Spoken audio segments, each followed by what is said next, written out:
Hello guys, welcome to Swapna world channel. So ఈరోజు మనం ఒకే ఒక వెజిటేబుల్తో రెండు రకాల వంటకాన్ని ప్రిపేర్ చేసుకుందాం. ఒకటైతే చట్నీ, రెండోది గ్రేవీ.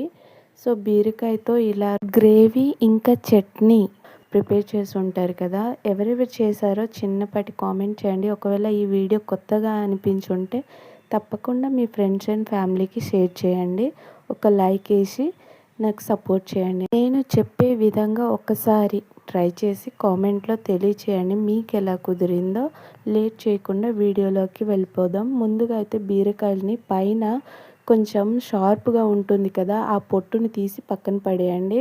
కొంచెం మెత్తగున్న పొట్టుని సైడ్లో తీసి బాగా 2 టైమ్స్ బాగా వాష్ చేసి పెట్టుకోండి. ఇదిగోండి చూపిస్తాను చూడండి. ఇదిగోండి ఇలాంటి పొట్టు తీసి బాగా కడిగి పక్కన పెట్టుకోండి.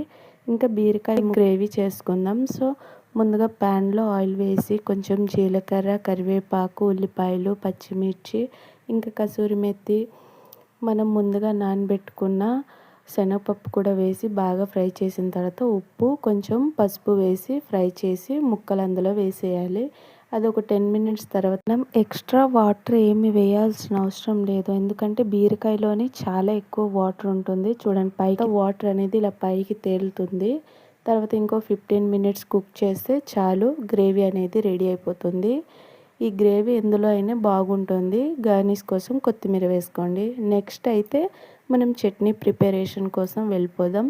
ప్యాన్లో ఆయిల్ వేసి అందులో కొంచెం జీలకర్ర ఇంకా పీనట్స్ వేసుకోండి. ఎవరికైనా నచ్చితే వేసుకోండి, లేకపోతే లేదు. శనగపప్పు, ఎండుమిర్చి లేదా పచ్చిమిర్చి మీకు నచ్చింది వేసుకోండి.